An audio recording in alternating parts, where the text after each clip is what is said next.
Aga alustame otsast pihta. Nagu mainitud, olen Martin Kikas ja olen TREAS. Ehk TREA on mittetulundusühing asutatud Tartu linna ja teaduspargi poolt ja eesmärgiga just nimelt nõustada. Me oleme mittetulundusühing.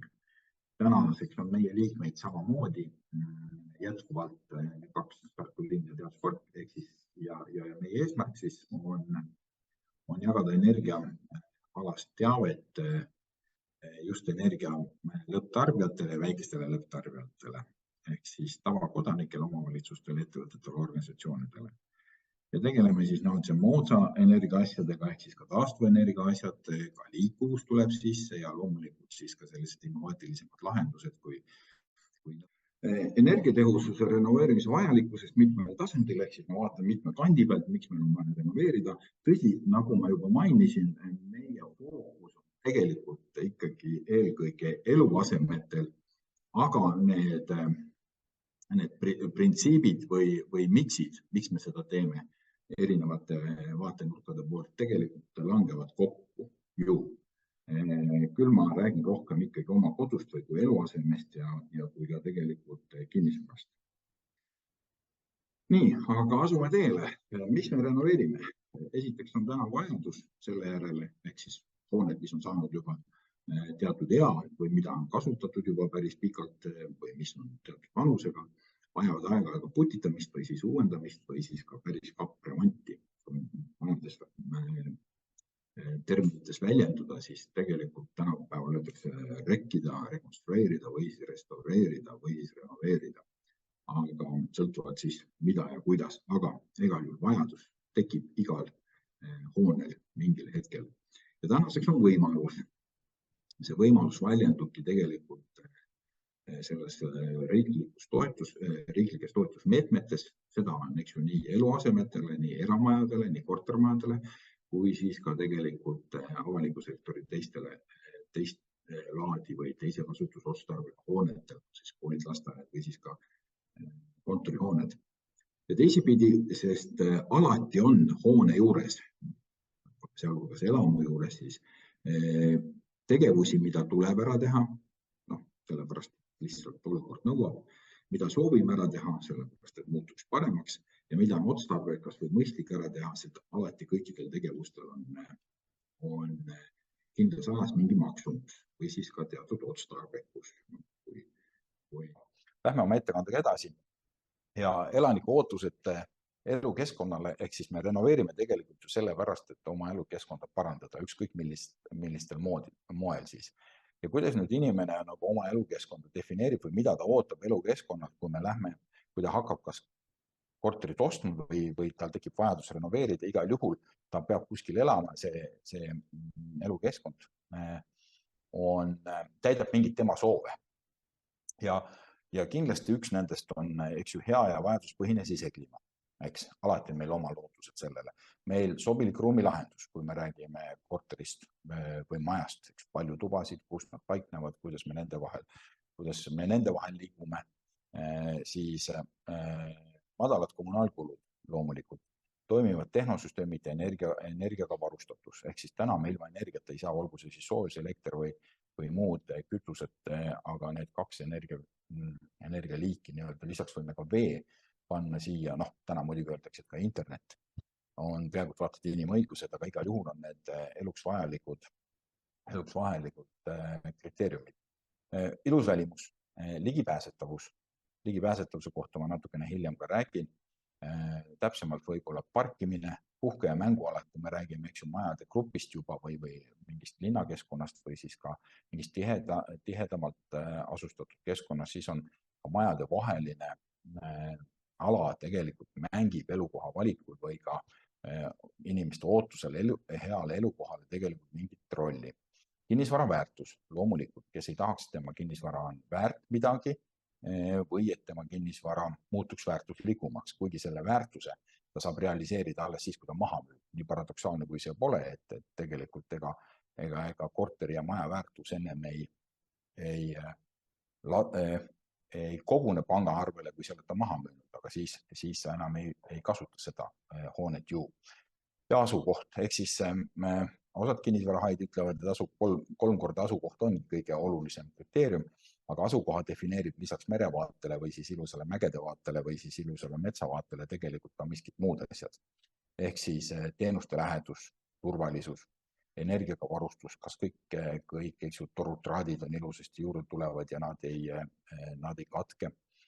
Kas on olemas transpordikorraldus, mitte ainult parkimine, vaid ka tegelikult avalik transport, kas poed on lähedal, kas kool, lasteaed on lähedal.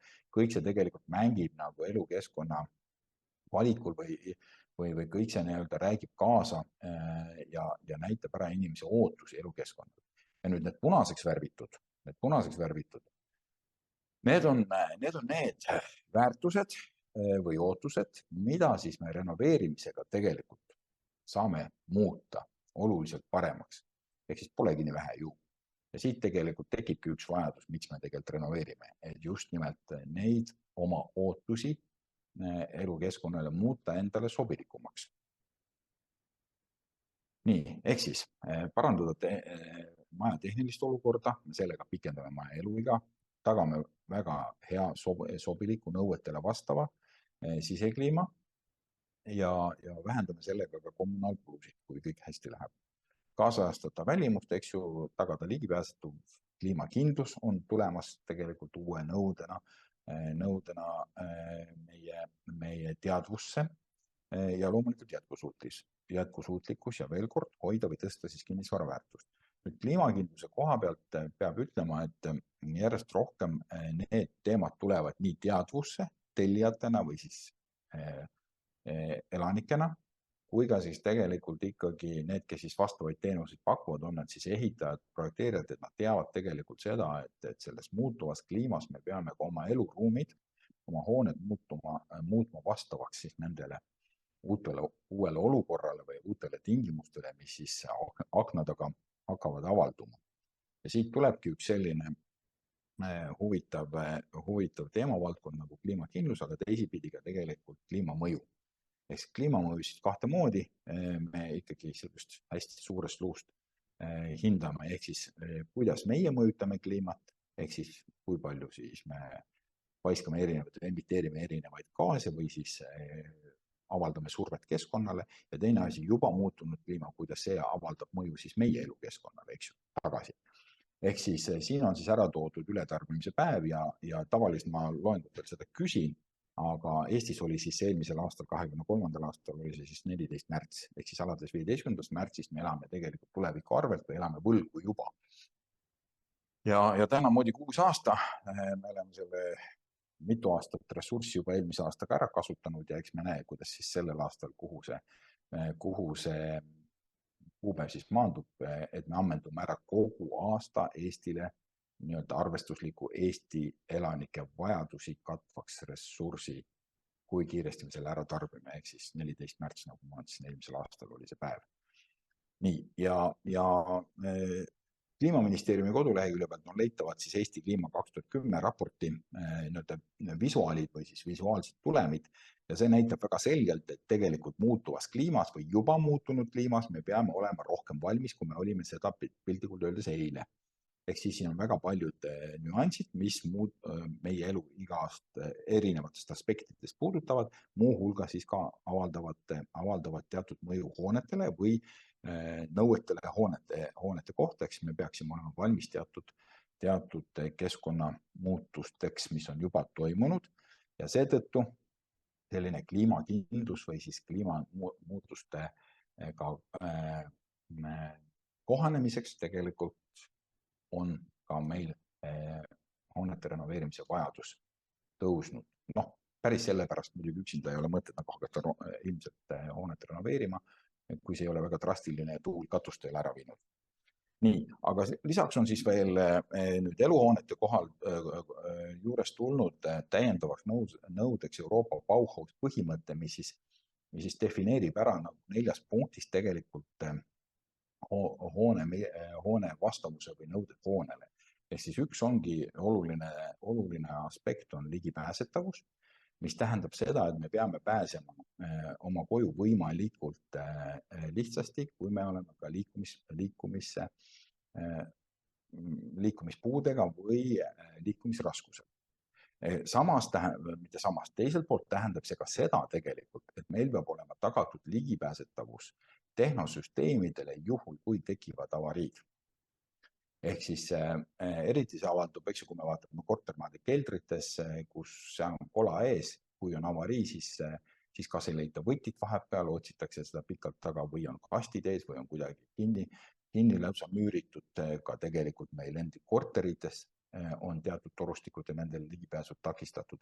Ehk siis see, et me pääseme ligi, kui meil on liikumisraskused, me oleme siis ise, eks ju, liikumispuudega või meil on olemas näiteks rasked kompsud või meil on lapse käru või meil on ratas või midagi sellist, mis takistab normaalset liikumist, siis tegelikult tuleks tagada vähemalt sissepääs, olemasolevate hoonete puhul me ei saa kõikidesse lifte panna paraku ja eskalaatoreid, siis tuleb tagada vähemalt vihma käest ära või kuidas ma ütlen siis, ilma meelevallast natukene katstumasse ja kontrollitumasse keskkonda, et siis vähemalt trepikotta sissepääsud peaksid olema tagatud nii, et inimene saab ruttu tulla sellest ebamugavast keskkonnast natukene mugavamasse keskkonda.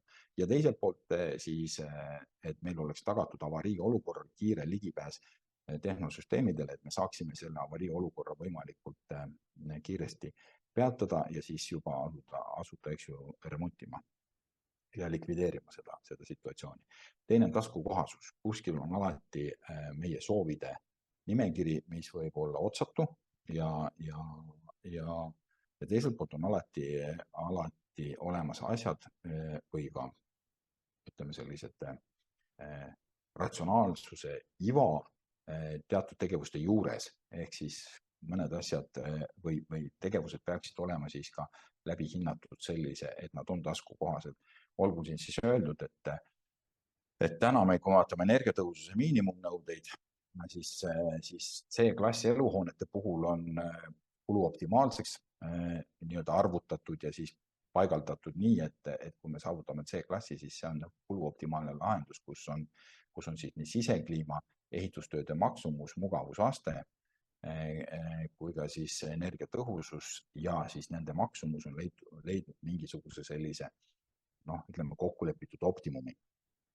Et see on siis see taskukohasuse teema. Kliimaeesmärgid, kui ma mainisin, kliimat me mõõdame või kliimamõju mõõdame kahest aspektist, kuidas me mõjutame ise kliimat, ehk siis aitame kaasa kliima kiiremale muutumisele või muutunud kliima mõjutab meid ja meie nii-öelda heaolu. Ükskõik oleme siis ruumis kuskil või siis me oleme ka mujal.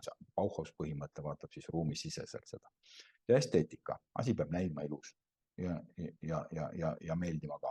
Loomulikult kõigile korraga meeldida ei saa, aga asi peab olema nägus. Ehk siis hallide majade mets võiks olla natukene värvilisem. Aga nagu öeldakse, see on maitse asi juba. Nii, hoone elukaar hakkab siis sellega pihta, et me mingil hetkel kuskil toodetakse mingi ehitusmaterjal ja hoone elukaar lõpeb siis sellega, et me lammutame selle hoone maha. Ja nüüd renoveerimine ongi just selline tegevus, millega me seda kasutuse-iga siin keskel saame siis oluliselt pikendada. Ehk siis teeme ühe korra, teise korra, kolmanda korra, ehk siis me kasutame seda ressurssi, mis meil täna on hoone ehituse käigus püsti pandud. Me kasutame seda võimalikult pikalt, ehk siis me pikendame seda kasutusiga iga renoveerimisega ja see on veel üks aspekt, miks tegelikult renoveerima peab, ehk kasutada ära seda ressurssi, mis mingil hetkel on kasutusse võetud võimalikult pika aja jooksul. Energiasäästu seisukohalt on üks oluline selline jällegi tõekspidamine, mis tõekspidamine, tegelikult võiks olla selline reegel lausa, et energiasääst ei tohiks tulla või ei tohigi tulla elukeskkonna sisekliima kvaliteedi arvelt. Lõpuni muidugi minna sellega ka ei saa, kuskil on jällegi mingi mõistlikkuse punkt ja kuna me kujundame enda oma elukeskkonda või ka töökeskkonda, kui me tegeleme, eks ju, kontoripindade renoveerimisega või nende pindade ja selle keskkonnaga, kus me töötame, siis igal juhul see keskkond, kus me oleme suurem osa ajast, on see siis kodutöö või kodutöö koos, me vedame seal suure tõenäosusega suurem osa ajast ja need keskkonnad võiksidki siis olla võimalikult hästi kontrollitud sisekliimaga. Seda sisekliimat on defineeritud nüüd erinevatesse klassidesse ka ja kuidagi need definitsioonid ka välja toodud ja vastavalt siis renoveerimisel näiteks me nõuame, eks ju, üldjuhul teist sisekliimaklassi, kui me vaatame nüüd eluhooneid. Eriotstarbelised hoonetel on loomulikult omad klassid olemas, aga eluhoonete puhul üldjuhul teine, siin teatud nüanssides võib seal olla ka teatud kolmandast sisekliimaklassist, aga üldjuhul siis on need kuidagi ära defineeritud ja seetõttu peab olema see sisekliima võimalikult kontrollitud ja inimesele sobiv. Milline ta on, mul on muidugi siin ka pikalt slaide sisekliima kohta, aga ilmselt ma täna nagu nii palju sellest ei peatu, kuigi slaidid tulevad teile kaasa, siis kõiki slaide ma täna kindlasti ette ei kanna, sellepärast muidu ma kulutaksin selle 2 tundi ise üksinda ära ja võib-olla tuleks veel puudugi. Aga millised ja kuidas me siis renoveerimisele läheneme ja vaataks läbi siis need erinevad renoveerimise etapid.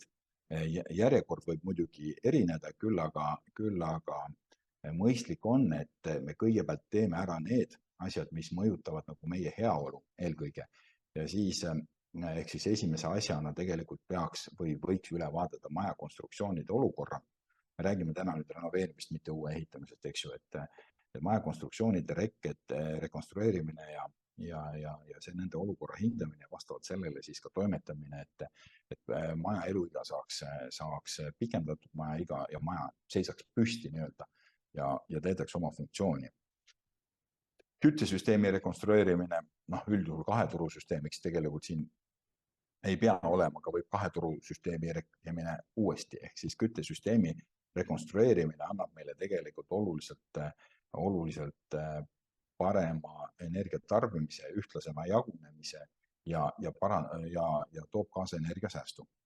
Ja nüüd sisekliima juures on oluline see, et me saaksime võimalikult, kõik tehnosüsteemid tegelikult võiksid ja peaksid töötama võimalikult nõudluspõhiselt, ehk siis meil on mingid ootused sisekliimale ja siis see süsteem peaks nagu seda reeglit jälgima, kuidas see siis kas läbi automaatika või selle, et ma iga kord ise reguleerin või et meil on aga mingi võimalus sekkuda sellesse tagamisse, oma hea sisekliima tagamisse peaks alati olema ja seetõttu tegelikult on mõistlik radiaatoritele panda temperatuuri reguleerimise võimalused või siis vastavad kraanid, eks, et siis KredExi näite puhul või KredExi renoveerimise puhul on see lausa nõutud ja see on siis vahemikus 18-23 kraadi, on inimesel võimalik siis reguleerida seda temperatuuri.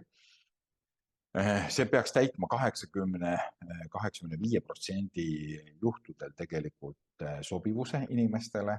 Alati on inimesi, kellele sobib madalam või kõrgem temperatuur, midagi pole teha, aga ühesõnaga lõviosa nendest tarbijatest siis peaks olema tagatud läbi sellise vahemiku järgimise.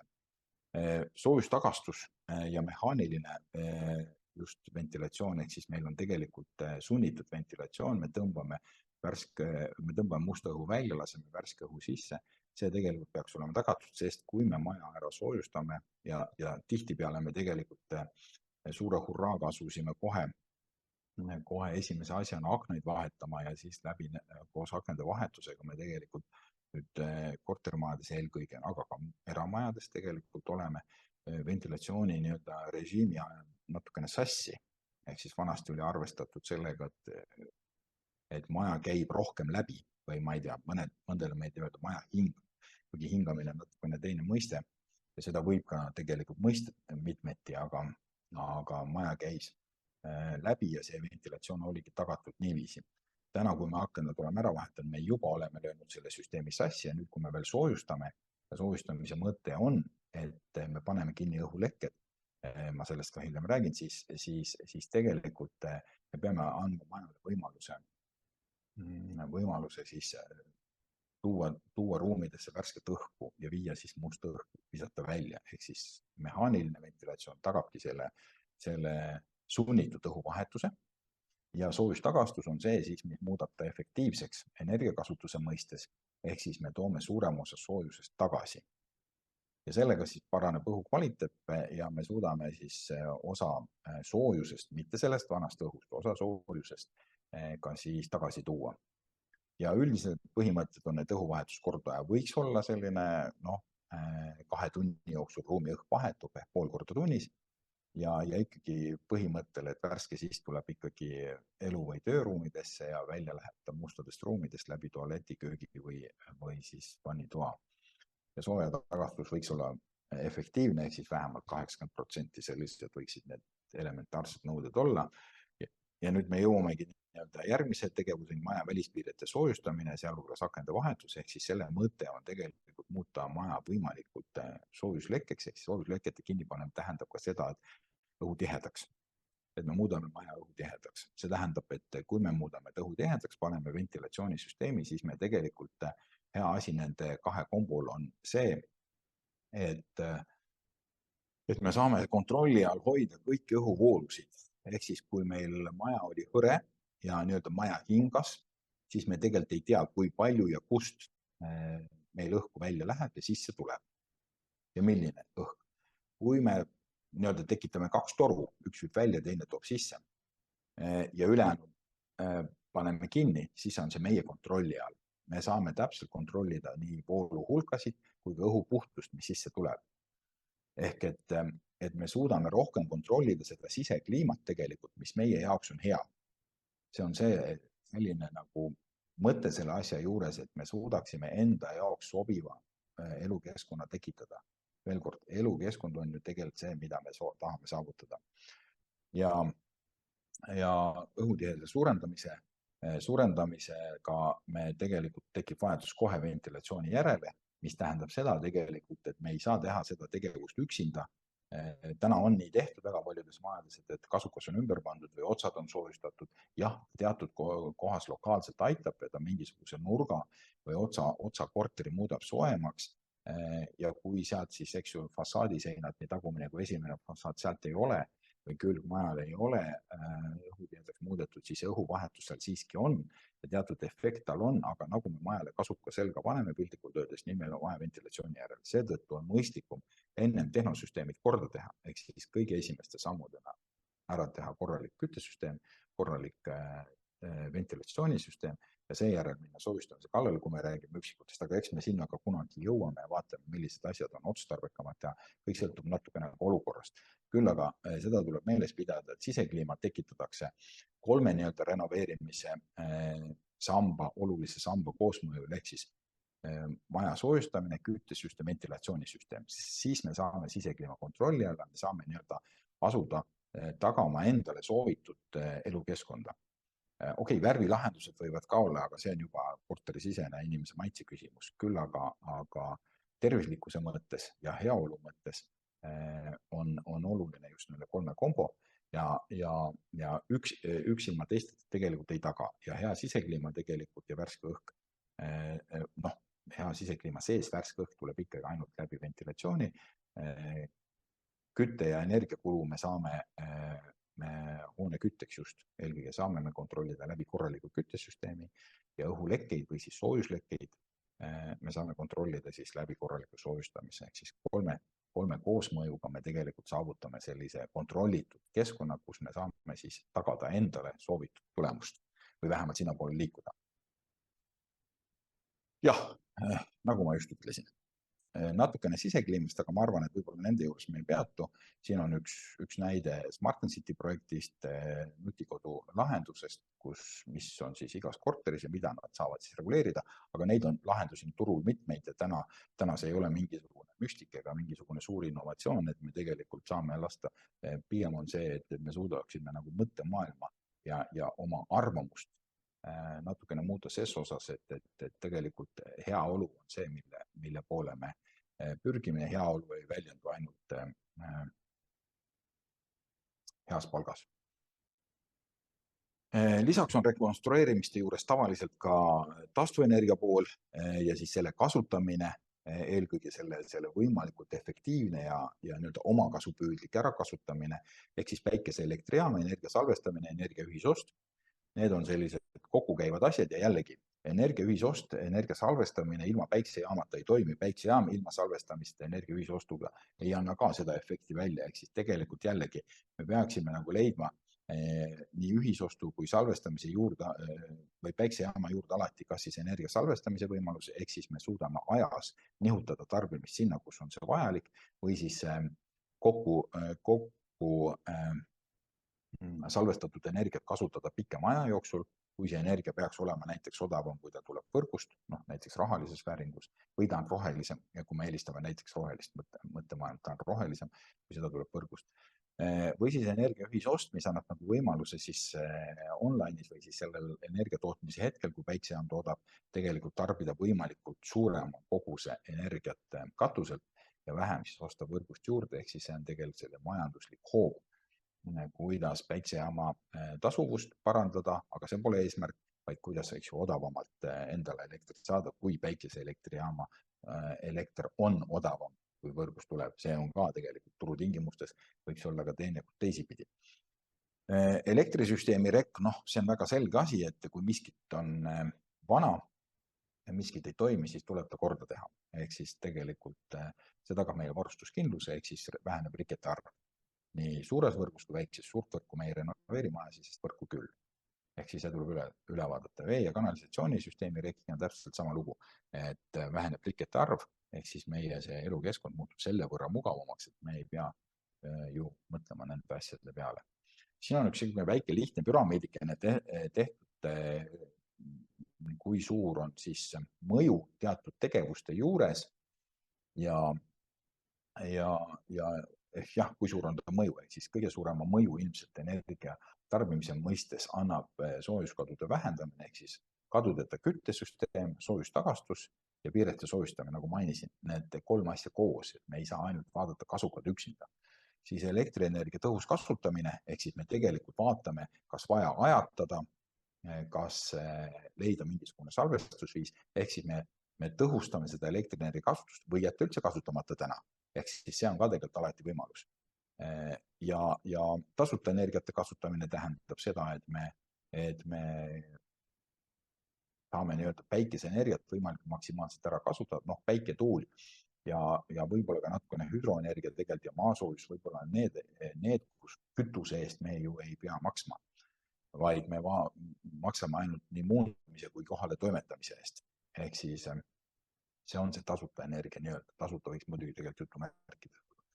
Tarbimise juhtimine ja selle kuvamine, nende efekt on juba oluliselt väiksem, küll aga tegelikult nad mõjutavad ja energiavalik, ehk siis see energiapaketi valik, ehk siis sellega me saame nagu ajutust leevendust, et ütleme 8 aastaks fikseerime ära energia hinna või meil on mingisugune sorti pakett, siis selle paketi nii-öelda kestvus on teatud piiranguga, et ta kestab pool aastat, aasta, 2-3, kuidas me ta valime, aga ta on ikkagi ajutine lahendus, et selles mõttes nii on ka tegelikult erinevate kütuste vahel hüplemine, et kas võtta vedelkütus gaas või minna soojuspumba peale, ehk siis täna need on turul dünaamilised ja kuna nad on vabaturu keskkonnas, siis põhimõtteliselt täna võib olla parem, üks võib olla parem kui teine, aga homme võib olla teisipidi või teistmoodi. Ja seetõttu on need ajutised lahendused alati hoiab raha kokku, mis on nagu oluline, kilovatt-tunni kokkuhoid. Ehk siis seda hoiab alati kokku ka euro. Kui me suudame kokku hoida kilovatt-tundi, suudame me kokku hoida alati ka eurot. Euro kokkuhoid alati ei hoia kilovatt-tundi kokku. Siin on ära toodud teile erinevad energiat, ja kuidas nad omavahel on seotud, mis otstarbel siis hoones. Ja võib-olla mõne sõnaga, siis ma räägin ka tegelikult, kuhu nii-öelda kaob meie energia, eriti soojusenergia hoones. Siin on üks hoone energiamärgise tabel ja nagu te näete siin, ta on B-klassi maja puhul tehtud ja nagu te siin all näete, punasega on summaarne energiakasutus, soojust läheb tükimaad rohkem, üle 2 korra rohkem tavalisest hoonesse kui elektrit ja siis me vaatame, kuhu see soojusenergia siis kaob. Ehk siis 48% soojusenergiast läheb ruumide kütteks, 41% sooja tarbevee soojendamiseks, ära sa ütled, eks ju päris suur osakaal, ja 11% siis ventilatsiooni õhu soojendamisse. Ja nüüd, kui me vaatame, et kui ruumide kütteks läks 48%, et kuidas see 48%, kuhu ta kaob, ehk siis peaaegu pool kogu soojusest.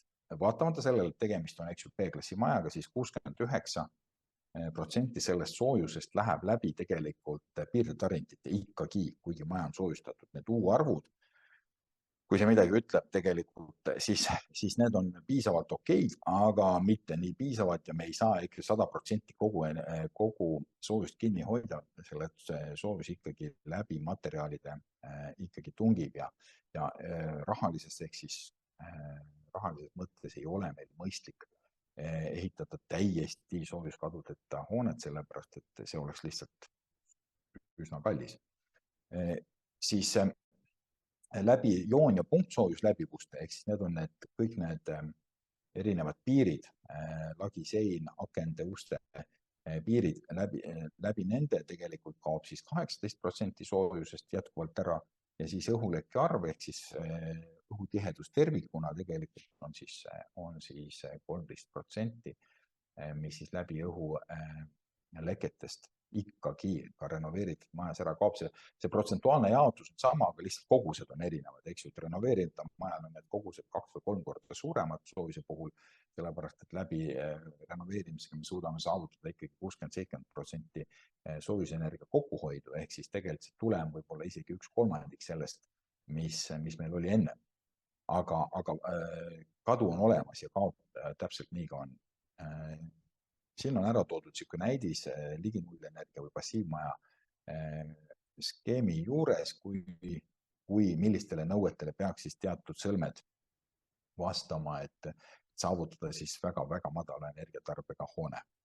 Nii, kuidas parandada energiaklassi? Esimene asi, kui me hakkame energiaklassidest rääkima, sealhulgas siis ka energiamärgistest, ehk siis energiamärgis tegelikult väljendab energiaklassi, et siis on alati kas müügiks või enda jaoks, kas kodu või äri, ehk siis jällegi, kui me teeme teatud investeeringud kodu heaks, siis nendele investeeringutel teinekord ei pea ja ei pruugigi olla tasuvust, sellepärast et ma ütlen, et see kinnisvara väärtus realiseerub siis, kui teda maha müüte. Ehk siis mitte seal olles avaldub pigem, kui mugav siin elada on, kui mõnus keskkond mul see on pigem see väärtus, kui te sees olete. Aga kui te realiseerite või te kasutate rendiks, siis on loomulikult hoopis teised nõuded ja hoopis teine vaatepunkt ja siis on ka teised aspektid või ka argumendid selleks, et kuidas suhtuda renoveerimisse. Ja energiaklass sõltubki tegelikult hoone energiatõhususest, tema ehitustehnilisest olukorrast kui ka elanike tarbimisharjumustest. Paraku see nii on, ehk siis meie ise tegelikult läbi oma tarbimise mõjutame ka energiaklassi. Ja energiaklassis väljendabki, eks ju, nii energiatõhusust, et saaksime võrrelda hooneid oma vahel, et meil oleks mingisugune skaala tinglikult öeldes, et kus me siis asume, et kas annab veel teha ja millise hinnaga, et tähendab alati, eks ju, mida paremaks me lähme, seda iga järgnev samm on ühiku võrra kallim alati, ehk siis F-klassist C-klassi on suhteliselt soodsam tulla, kui C-klassist A-klassi minna. Ja loomulikult tõendada hoone vastavust normidele, sellepärast meil täna on regulatsioonid, mis siis hoonele ka normatiivid seavad, muuhulgas ka energiatõhususlikud ja sealt tulenev siis tõendamine käib siis läbi energiamärgise ja energiatõhususe arvu. Välja ta näeb selline, siin on erinevad aspektid välja toodud, kuidas parandada energiatõhusust, eelkõige ikkagi läbi selle, et optimaalselt toimib tehnosüsteem ja teatud osa karkassi soojustamine, siis nagu ma ütlesin, kui meil on vaja parandada energiatõhusust näiteks ühe astme võrra, siis võib valida nendest, alati peab muidugi läbi arvutama, ei saa öelda, õhulekete vähendamine, 3-kiilist aknat, ehk siis kõik see kannab seda meelt. Ja oluline on siis ka üle vaadata just tehnosüsteemid, nagu ma mitu korda olen siin ka maininud, nii kütte või sooja tarkveesüsteem kui ka küttesüsteem, kui ka siis ventilatsioonisüsteem, ja vesikanal muidugi ka. Et ka seal tegelikult on energiakadu olemas. Täna küll on üksikuid näiteid, kuidas ka heitveest põhimõtteliselt soojust tagasi saada. Tehnoloogiad on olemas, täna nad nii laialdaselt kasutusel ei ole. Kõik on tegelikult mingil määral tasuvusest kinni. ja ütleme, kuna ta ei panusta nii tugevalt ka elukeskkonna või inimese sellise korteri mugavusse või elukeskkonna mugavusse, siis põhimõtteliselt ei ole ta täna nii-öelda laual teema. Kui ta hakkab aga küll energiahinnad oluliselt tõusevad ja iga kilovatt-tund hakkab märkimisväärselt rohkem maksma, siis hakatakse püüdma ka kindlalt seda. Aga kuidas siis üldse oma energiatarbimise ja energiakäitumisega alustada, muuhulgas siis ka renoveerimisega, siis alustame ikka sellest, et mida ei mõõda, seda ei saa ka juhtida, ehk siis me tegelikult teame, kuhu meie kilovatt-tund kaob või kuhu meie liiter või kuupmeeter kaob. Ja kui me oleme selle endale silme ette mananud, siis meil tekib arusaam tegelikult, kus me asume. Kui endale ei teki, siis võib küsida tuttava eksperdi käest, et kus me siis asume ja kas seda on palju või väheselt, mingi taustsüsteem peaks ju ka olema. Taustsüsteemi tegelikult täna väga palju leiab, meil on olemas energiaklassid, mis seda väljendavad, aga meil on olemas ka inimesed saavad omavahel suhelda ja siis vaadata, ehk siis tegelikult kõigepealt majade ette endale selge pilt sellest, et kuhu minu kilovatt-tund kaob, hea oleks teada ka, kust ta tuleb, sellepärast et siis me saame öelda, kas see on, eks ju, piltlikult öeldes roheline, pruun või mingit muud värvi. Ja mis hinnaga ta sisse tuleb, eks ju, ja siis see, kui suure hinnaga see tekitab siis sellise motivatsiooni meil, et paremini teada saada, kuhu ta siis kaob. Ja sellise mõõtmise eesmärk ongi ikkagi energiakulukohad üles leida ja ebaotstarbekus likvideerida, ehk siis selle otstarbekuse hindamine mitmeti, selleks on olemas mingid teatud näitajad tehnosüsteemide puhul, aga on ka jällegi teie kõhutunne, heaolu või kuklatunne, mis siis ütleb, et kas mul on hea või mitte, et teatud rahaline kulu võib olla ka alati okei. Ja kui sa suudad sellega elada, siis võib-olla nii ongi hea. Ja olgu veel kord mainitud, et iga hoitud kilovatt-tund toob kaasa ikkagi kokku hoitud euro ka. Ja meie poolt vaadates Energiaagentuuri poolt andmeid pole kunagi liiga palju, aga kuskil loomulikult on piir, kõik ei maksa koguda, kui nende andmetega midagi peale ei hakka. Andmete kogumisele peab alati järgnema ka mingi mõistlik tegevus nende andmetega, et siis mingi analüüs ja mingi tulem sellest, et mis me siis teeme, kas me oleme rahul ja muheleme või me tegelikult võtame midagi ette ja teeme olukorra veelgi paremaks. Et kui me alustame, siis me peame üle vaatama ka sellised esialgsed asjad, et kas meil on olemas vajadus mingisuguse auditi järel, kas ehitise või energiaauditi järel, nendest ma kiiresti räägin. Siis kas meil on olemas energiamärgised, mis annavad meile nagu võrdluse vaadata, kus me asume ja kuidas on, mis on tõendatud, audiitori poolt tõendatud ja välja antud. Kas meil on olemas mingisugused joonised, ümberehitust puudutavad aktid või kas ehitusregistri andmed näiteks on korras, eriti puudutab see eramaju. Me täna näeme tegelikult nii eramajadel kui kortermajadel registri andmed ei ole nii väga korras, avaliku sektori hoonetel on see olukord parem, aga ka seal on tegelikult erinevaid selliseid ebakõlasid. Ja kui on olemas selge pilt ehk siis tegelikult teadvustatud ja teadlik dokumentatsioon sellest, mis on varasemalt tehtud, seal vahepeal on võib-olla, et on tehtud ka rekonstrueerimistöid, mis on tehtud mööda minnes ja mis ei ole dokumenteeritud, aga võiks olla dokumenteeritud rektööd, siis need dokumendid võiks olla enda juures. Ja loomulikult välja selgitada siis eelneva konsultatsiooni korras või arutelu korras siis täiendavate uuringute vajadus. Nüüd täiendavaid uuringuid on hoonega seoses mõned. Ehk siis hoone ehk ehitise audit on konstruktsioonide tehnilist olukorda hindab, seda võivad teha pädevusega isikud ja aitab igatepidi, kui on tegemist ka osalise renoveerimisega, mitte täisrenoveerimisega, kui me kortermajade mõistes nagu mõtleme üldse hoone mõistes tegelikult, et ta toob välja tegelikult just konstruktsioonides need vead, mis on igal juhul vaja ära parandada, sellepärast et parandada siis seda hoone püsivust. Energiaaudit annab energiatarbimisest ülevaate, ehk siis kuidas meie seal hoones energiat tarbime. Ehk et milline on see sisekliima kvaliteet, kui suur on see energiakogus, tagada see sisekliima kvaliteet, kas ta on siis kvaliteetne sisekliima, kas ta on meie jaoks sobiv, kas ta on piisav. Tavaliselt ei pruugi olla piisav vanades hoonetes, seda tihti nagu ei hinnata just kui tulemuseks, aga kui sisekliima pole tagatud, siis me oleme tegelikult hädas.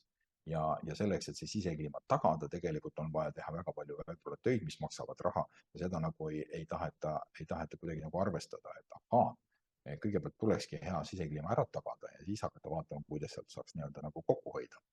Aga igal juhul on oluline see, et kuidas me hoones energiaaudit nagu väljendabki seda, et kuidas me siis selle sisekliima tagamisel ja tehnosüsteemide käitamisel tegelikult, kui efektiivsed me energiatarbimise mõistes oleme. Seda omakorda ka jälle tohivad teha teatud pädevusega isikud ja aitab igasuguse renoveerimise puhul, kusjuures energiaaudit kortermajade puhul, aga ka tegelikult avalikkuse hoonete, sektori hoonete puhul on ta väga hea argument just nimelt kas siis kulude tegemisel, kulude planeerimisel, või siis teiste osapooltega läbi arutamiseks. Näiteks võtame jällegi korteriühistus, et mõned ütlevad, et meil pole majal häda midagi, aga see häda midagi on suhteliselt subjektiivne, teine ütleb, et oi, et meil maja on täitsa jama.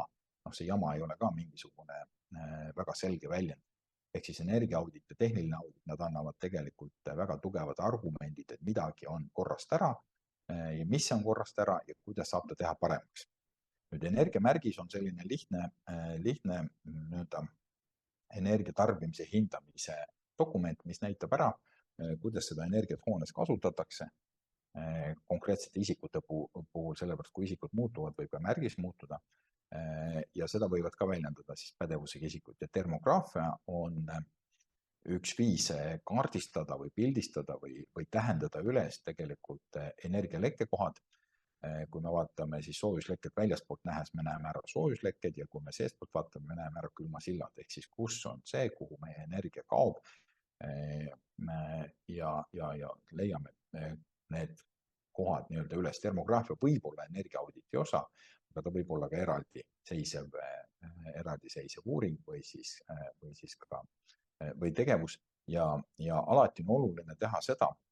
Ta tegelikult toimib ka tehnosüsteemide puhul, näiteks torustike ehituse osade puhul, et me saame ka vahehindamist tegelikult teha ja näha, et kas ta on ühtlane. Aga alati tuleb termograafiat vaadata mitte ainult neid pilte, vaid pildid peavad olema alati interpretatsiooniga või mingisuguse taustinfoga, mida see pilt tähendab, millises skaalast on tehtud, mida ta näitab.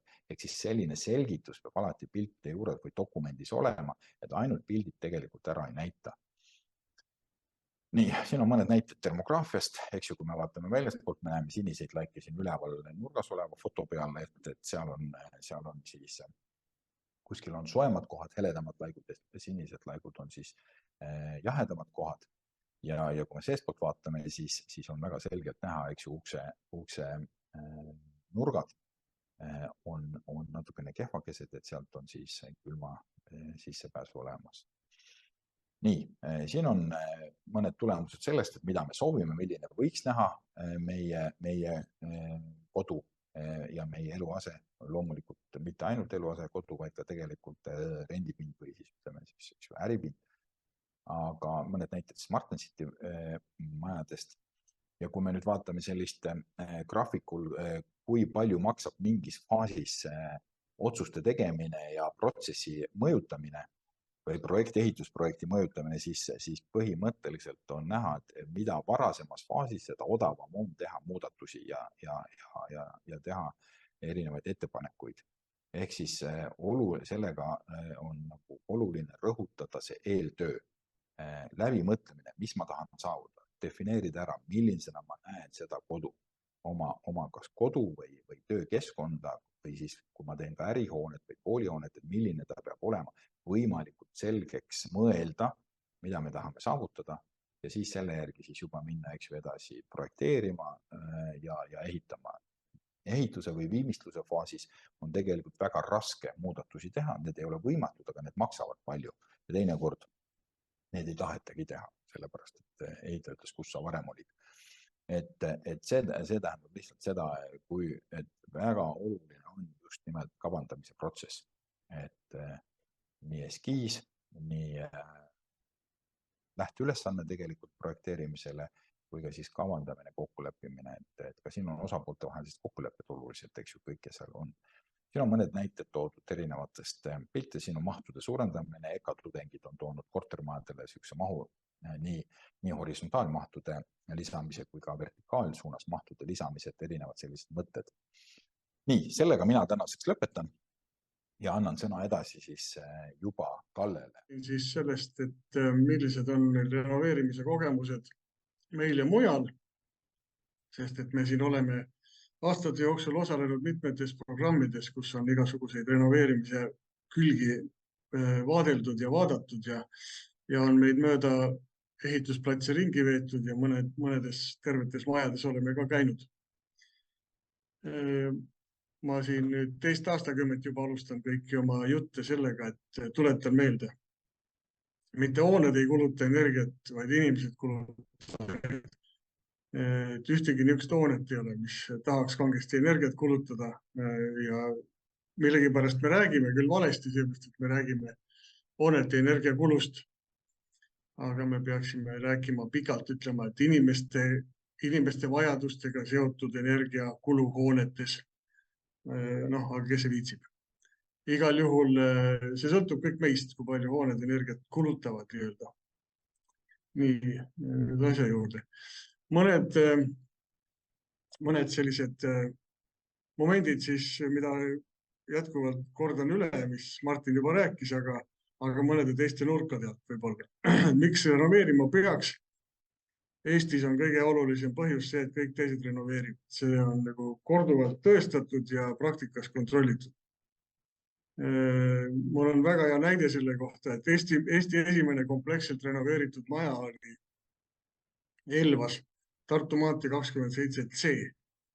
Ja teine Eestis kompleksselt renoveeritud maja oli Elvas Tartu maantee 27B.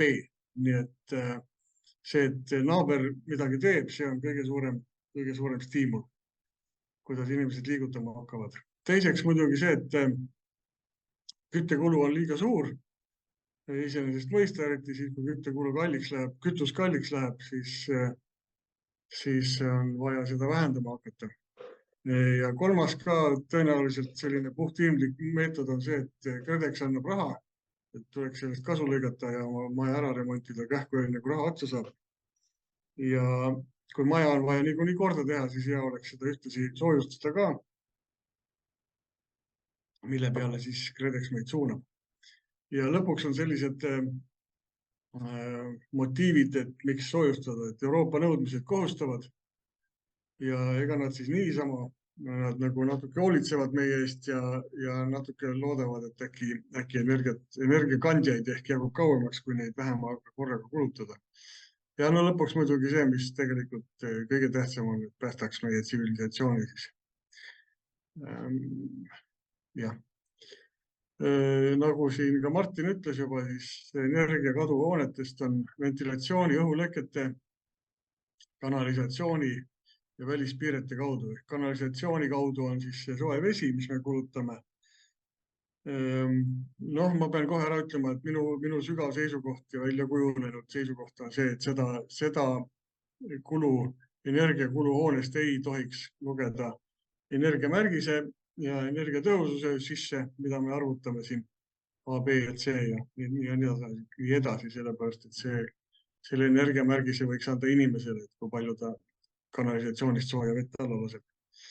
Aga siis jah, aknad, uksed, seinad, katus ja need välispiiritesse kuuluvad. See on siis see, mida me kõige rohkem saame mõjutada ja peaaegu sama palju mõjutada saame me siis õhu liikumist ehk ventilatsioon. Ja mida siis renoveerimine annab? Küttekulu vähenemise, nagu arvatagi, ja hea sisekliima. Ka sellest Martin juba rääkis. Väga pikalt sellel ei peatu. Ma arvan, et me sellel peatume kindlasti järgmistes oma loengutes ja palju põhjalikumalt.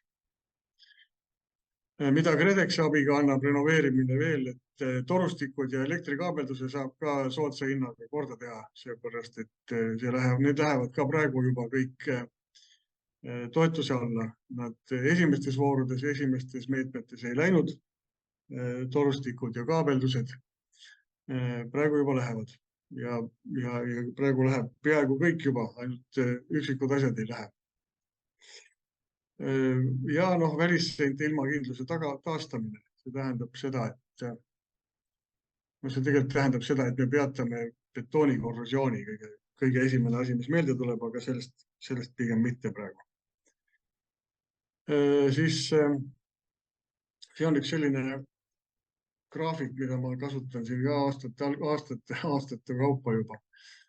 Hoone eluea pikendamine renoveerimisega näeb siis välja nii, et hoonel on üks selline headuse ressurss, kui hoone valmis saab, siis see vaikselt hakkab vähenema, asjad hakkavad logisema, umbe minema, rooste minema, küljest ära kukkuma ja siis siin on kuskil see punkt, mis on väga lähedal niisugusele tasemele, mille nimi on vähim vastuvõetav kvaliteeditase.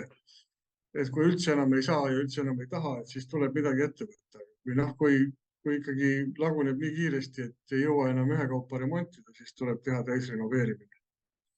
Ja sellega me siis saame selle kvaliteedi samale tasemele, kui ta oli uuena. Ma ise arvan, et tegelikult me saame kõrgemaks sellepärast, et meil on igasuguseid tarkusi ja vidinaid ja süsteeme juurde tulnud, mis meie elu paremaks ja majad ilusamaks ja vastupidavamaks teevad. Ja siin nüüd see noon näitab, et hakkab siin samamoodi uuesti langema, aga mina pakun välja, et tegelikult ta langeb palju aeglasemalt, kui see algupärane maja oli. Mitmesugustel põhjustel. Et siis nii palju sellest teooriast.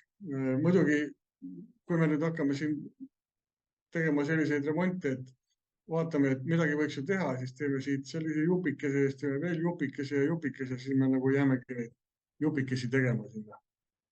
Ja ühe korraga tegemine on muidugi alati odavam kui jupikaupa. See on täiesti selge. Renoveerimise areng ehk siis renoveerimise traditsioon Eestis on tegelikult saanud alguse kuskil selline institutsionaliseeritud renoveerimine algas 2010-2011, siis kui KredEx hakkas andma kõigepealt soodushinnaga laenu, siis kui laenuprotsent oli seal kuskil 6 ja 8 vahel, mäletate niisugust aega veel, jah? Siis ja siis see renoveerimise laen oli kuskil 2-3%. Ja siis üks aasta seda laenu püüti anda ja siis selgus, et tuleb toetuseid hakata jagama, mis oli palju mõistlikum ja palju populaarsem. Aga selle käigus regulatsioon oli suhteliselt väike ja ka need, kes ise tegid ilma igasuguse abita oma renoveerimist, siis esimesena vahetati ära aknad. Ja selle tulemus oli see, et läks soojemaks.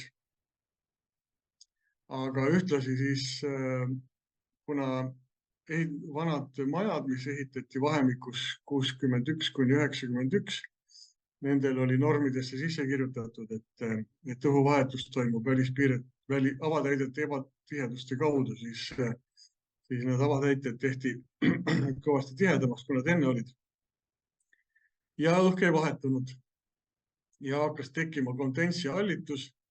Ja sellest siis levis see müüt, et kui midagi soojustatakse ja aknad vahetatakse, siis see rikub maja ära. Maja ei rikkunud ära mitte see, et soojustati, vaid rikkus ära see, et ventilatsioon oli algusest peale nigel ja siis läks veel nigelamaks. Sest et tavapäraselt, kui oli külm, tuul puhus ühelt poolt ja majast läbi ja seinad ka eriti soojad ei olnud, siis selleks, et soe õhk majas püsiks kauem, siis tavaliselt kleebiti näiteks need ventilatsiooni avaköökides kinni. See ei olnud hea komm. Teine siis renoveerimise aste oli see või traditsiooniline tegevus oli see, et soojustati otsaseinad sel põhjusel, et otsakorterites oli kõige külmem ja sellepärast, et seda oli väga lihtne teha, eriti kui juhtusid elama sellises majas, kus otsaseinas ei olnud aknaid ka, siis seal muudkui pandi lahmaki nagu malemängu seda soojustust sinna peale. Ja jälle tuli häda, sellepärast, et ühe torusüsteemiga küttetorustik, nagu meil oli, küttesüsteem läks tasakaalust välja, otsakorterid said soojaks, keskel oli natuke ikka jahe. Ja siis keerati neid reguleerimiskruvisid seal edasi-tagasi, neid ventiile, otsakorterid, eriti soojaks läksid need ülemise korruse otsakorterid, kus hakkas nagu palav siis. Ja kuna reguleerida ei saanud muud moodi hästi, siis lasti aknast välja üleliigset sooja.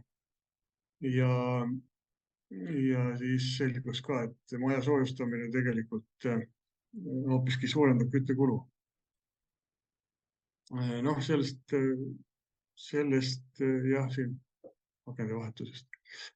Nii, selle kohta on mul siin isegi vanast ajast tehtud ühed sellised päriselu graafikud, kus on see eriti hästi näha pealt, et kui siin on küll tegemist majadega, mis soojustati üleni, mitte ainult otsas ei, aga üleni soojustatud maja küttekulu hakkas suurenema.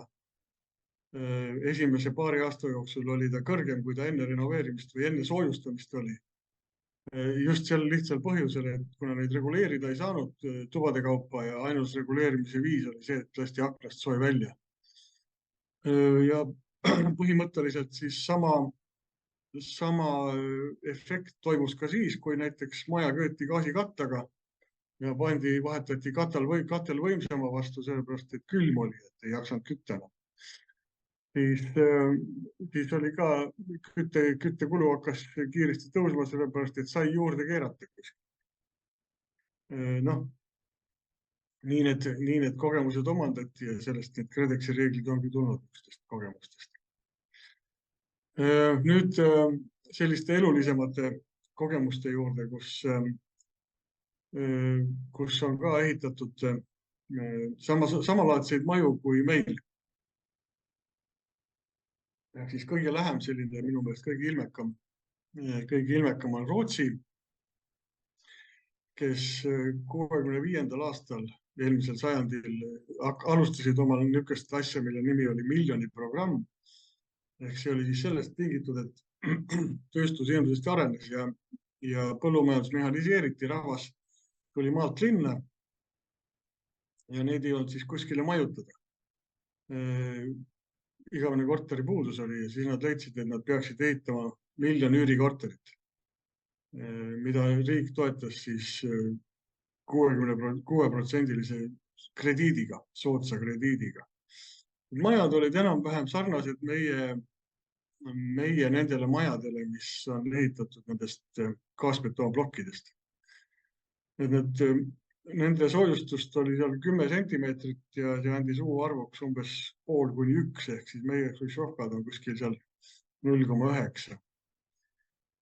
Rõdud olid külmasildadega nagu meilgi, akende UV-väärtus oli 2,5–3 nagu meilgi, õhutihedus vähene, nii-öelda loomulik ventilatsioon ja energiatõhusus oli enam-vähem samas suurusjärgus kuskil seal peale 220. Jah, ilma kaalumisteguriteta küll, sest siis ei kasutatud kaalumistegurid. Mul on üks selline raamat, kust ma selle näite võtsin ja selle raamatu nimi on Korterelamu renoveerimine iseehitajana või midagi niisugust, igatahes päris lõbus lugemine. Ja nendel oli siis, idee oli selles, et kui te korraga kõike ei saa vahetatud või tehtud töid, et millised esimeses järjekorras ette võtta ja palju need siis kasu annavad järjest. Esimene operatsioon on akende vahetus, tundub üpris loogiline, sellepärast et nad alustasid sellega, lõpetasid oma kirjas ka, lõpetasid 74. aastal oma selle miljoni programmiga tegutsemise, sellepärast et naftakriis ei lubanud enam selliseid maju ehitada, aga kuna meil mingit naftakriisi ei olnud, see oli paha kapitalismi nähtus, siis me saime veel 17 aastat ehitada samasuguseid maju edasi, mis sooja ei pidanud.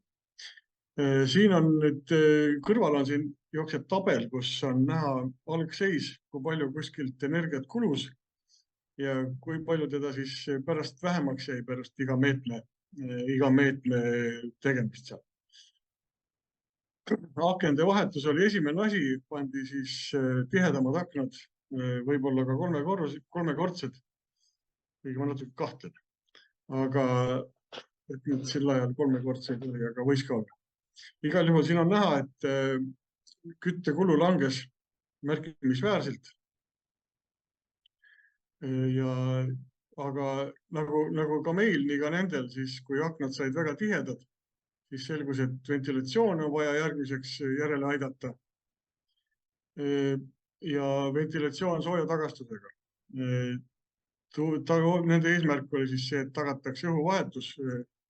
Sama kui meil, soovituslik õhuvahetus oli pool korda tunnis. Tegelikult nad alguses kasutasid 0,3 korda tunnis, lugesid ka piisavaks, nagu neil oli algsetes nendes projektides seal. Ja eesmärk oli siis tekkida CO2, niiskus ja lenduvad orgaanilised ühendid sealt välja viia tubadest, siseruumidest ja värske õhk asemele soojavahetusega. Nagu näha, siis tabelist siis vähenes olulisel määral ka soojakulu jätkuvalt. Ehk siis kui alustati 125 kilovatt-tunniga ruutmeetri kohta aastas, siis nende 2 operatsiooniga oli see langenud üle poole vähemaks. Ja siin nemad kasutasid tüüpiline ventilatsiooni või see sooja tagastusega süsteem oli neil õhksoojuspumpadega. Meil seda kasutatakse harvem. Sellepärast, et see osutus vähem efektiivseks kui otsene plaatsoojusvahetega. Ja järgnes sellele küttesüsteemi remont, et niisama ei köetaks. Küttesüsteemi remont siis sisaldas seda, et 1-torusüsteem muudeti 2-torusüsteemiks, tasakaalustati ära ja viidi ta ruumide kaupa reguleeritavaks. Rootsis oli siis selline põnev nähtus veel, et sinna küttesüsteemi remondi hulka kuulus ka individuaalse arvestuse sisseviimine soojale veele, kuna enne seda nad ei olnud üldse sooja vett arvestanud. Arvestanud sellepärast, et üürikorterites lihtsalt oli seal rida, et sooja vee kasutamine ja ei mingeid kuupmeetreid. Ja nagu siin on näha, siis selle sooja vee arvestamine vähendas sooja vee kulu ka oluliselt 40 pealt 25 peale siin tabelis viimase tulba üleval teine rida. Et see on omaette meede, energia vähendamise meede on see, et hakka energiat mõõtma. No ka Martin juba viitas selle peale, et mõõta tuleb.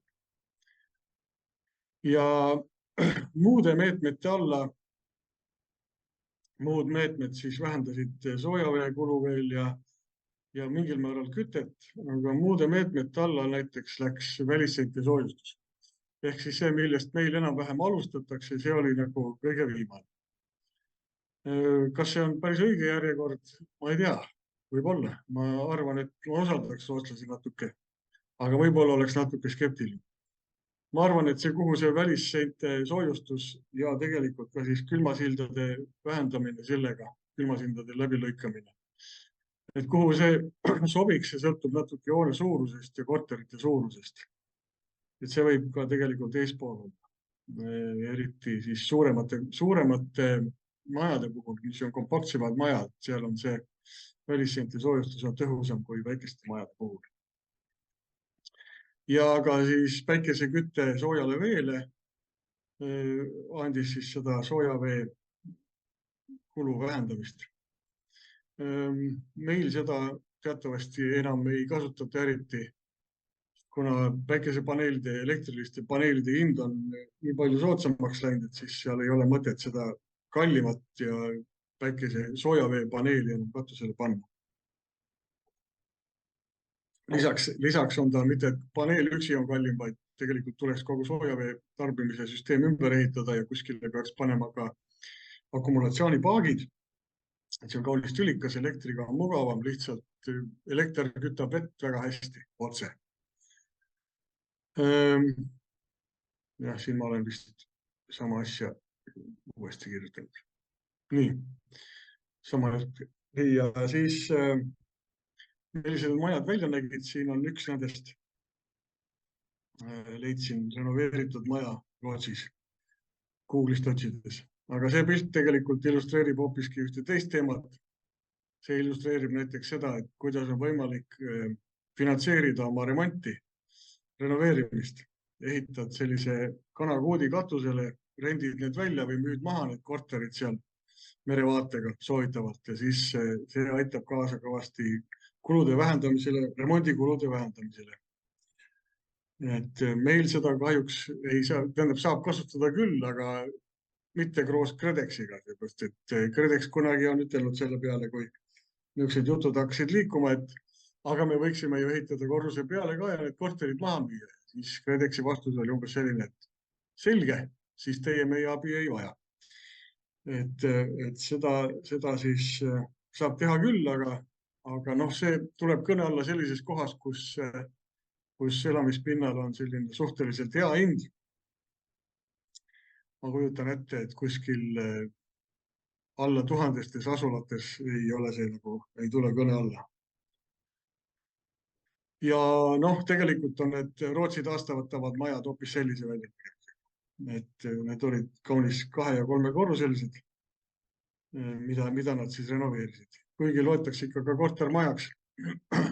Nende see renoveerimisprogramm lõppes nagu sotsiaalne põhjus, miks ta ära lõppes, oli see, et need inimesed, kes tehastesse tööle tulid, muutusid keskklassi oskustöölisteks ja kolisid ära hoopis linna taha väikestesse majadesse. Nii et praegu elavad nendes üürikorterites ilmselt tulnukad, kuidas neid nimetada eesti keeles, ma ei tea.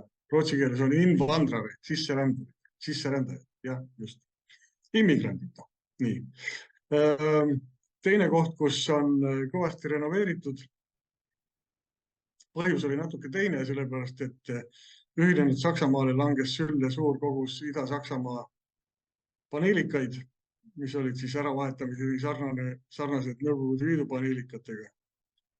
No võib-olla detailides erinesid, aga mitte eriliselt, mitte põhimõtteliselt. Ja mida siis nendega tehti? Sakslastel oli muidugi see hea mõte, mille nad ellu viisid, et nad ei erastanud mitte kortereid, vaid erastasid niisugused asjad, mille kohta meie ütleksime majavalitsused, mille tulemusena siis meil on sellised päris tugevad haldusfirmad praeguseks, kes neid üürimaju haldavad. Ehk siis inimesed elasid seal majades edasi küll, olid üürnikud edasi, aga omasid siis osakest oma majavalitsuse hallata olevatest majadest. Ja kuna nad olid üürnikud, siis sai need sealt paremini liigutada, ümber tõsta, noh, mitte päris jõuga, aga meelitades kindlasti. Ja mida siis nende majadega tehti? Seal oli siis selline tõsiasi ilmnes, et ülemistel korrustel, eriti 4. ja 5. ei tahtnud keegi elada, sest sinna lift ei viinud ja keegi ei tahtnud sinna eriti kõrgele trepist käia. Siis mõnedel majadel lihtsalt lõhutigi 2-3 ülemist korrust maha ja alumised korterid siis figureerisid seal edasi rahulikult. Teine variant, mida meile näidati, kui me seal käisime ühe korra, siis et lõhuti maha ainult osaliselt ülemised korrused ja muudeti need tühjad kohad katused ja rassideks, mille tulemus oli see, et elamispinda sai küll vähem, aga üüri sai sealt rohkem küsida hoopis, sest et katused ja rassiga korterid ikkagi. Ja siis veel mitmesuguseid mõtteid. Näiteks olen ma käinud niisugusel ehitusplatsil, kus ehitati selliseid maju. See tähendab siis selles, et ehitati köök suuremaks. Köögid ehitati väljapoole, nii et köögid olid samasugused kui meil, niisugused keskmise leiliruumi suurused ja need ehitati siis niisugustes normaalseteks söögitubadeks sinna. Liigendati maju ja tehti ka uued rõdud sinna, millega siis lahendati ka see probleem, et need korterid olid sellised moraalselt iganenud. Uuendati neid siis, renoveeriti mitte ainult tehniliselt, vaid ka moraalselt. Või noh, kuidas öelda, plaaniliselt.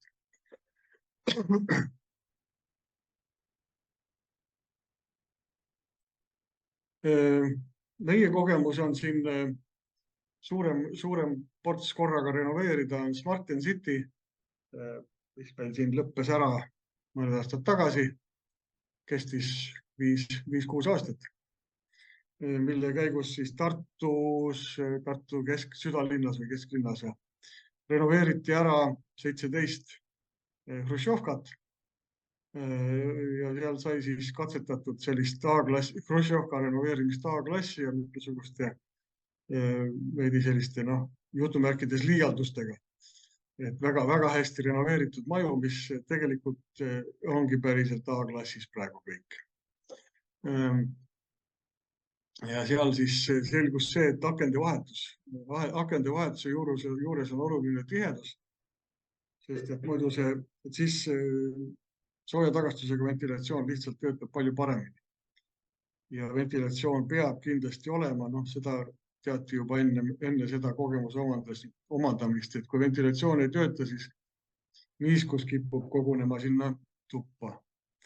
Ja tuleb kindlasti rõhutada, et niiskus ei tule mitte õuest siis, kui vihma sajab, vaid niiskuse toovad sinna inimesed. Välja hingates on meil hästi palju vett õhus ja kõiksugused söögikeetmised ja pesupesemised ja põranda pesemised kõik toovad niiskust õhku juurde. Ja siis, kui niiskust liiga palju on, siis ta hakkab kuhugi kondenseeruma. Isegi kui on seinad soojustatud ja väga pingutada, siis saab selle hallituse sinna seina peale ikka kindlasti kätte. Teine kogemus renoveerimisest on see, et vältida tuleks üleventileerimist. Mis eesti keeles võib öelda ka, et ventilatsioon peaks olema reguleeritav kuidagi viisi. Mingisuguse mõõdu järgi. CO2 on üks võimalus ja teine võimalus on õhuniiskus. Nad käivad päris koos. Õhuniiskuse andurid on märgatavalt lihtsamad ja märgatavalt odavamad kui CO2 andurid, aga mingisugused andurid seal peaks ikkagi olema. Soojustusega ei ole mõtet üle pingutada.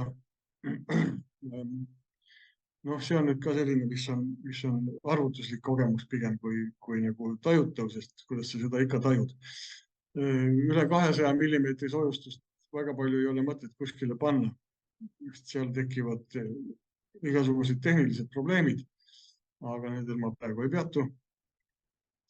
Ja see 5. punkt, see on selline, et kuna ventilatsiooni peab reguleerima, võiks tungivalt reguleerida kuidagi viisi, siis mina ka isiklikult kaldun arvama, et korteripõhine ventilatsioon on tegelikult õige lahendus. Väiksemate korterelamute puhul tegelikult see hind on juba enam-vähem sama, kas ta on korteripõhine või tsentraalne. Ja korteripõhisel on muidugi see eelis alati, et ta on täpselt oma käe järgi reguleeritav ja kodust välja minnes on ta välja lülitatud. Et ta ei võta seal asjata energiat, kui kedagi kodus ei ole vaja kappe ventileerida. Ja mis ventilatsiooni veel puutub, siis ventilatsiooni ja kütte automaatika arvelt ei tohiks kindlasti mitte kokku hoida. Ja see tuleks, kui renoveerima hakata, siis see tuleks kindlasti panna kuskile sinna ülesandesse sisse, et automaatika peaks olema juhitav niisuguselt ekraanilt, millega kerge koolituse läbinud inimene võiks nagu toimuda. Ja erinevaid finantseerimise variante võiks kaaluda. Jõuliselt üksipäinis pangalaenuga muidugi teha, siis KredExi abi on olemas, siis korterite peale ehitamine ülemisele korrusele. Ja näiteks Lätis on kaalutud ka ESCO varianti, see tähendab siis, et hoone renoveeritakse ära ja siis ehitaja või see ettevõtja, kes selle renoveerimise teeb, ta teeb selle siis väga soodsalt elanike jaoks, aga tingimus on see, et siis ta saab selle osa kokkuhoitud energiast saadavast rahalisest kokkuhoiust saab endale. Aga sellel ka ei peatu praegu, see kindlasti on ühe terve koolituse teema. Nüüd pildina välja tuues siin Smart & City kogemus. Siin on mu üks kriitika kohe KredExi vastu ka, et KredEx nõuab näiteks, et peale renoveerimist esimesel aastal tuleks kohe hakata andma energiakulu andmeid.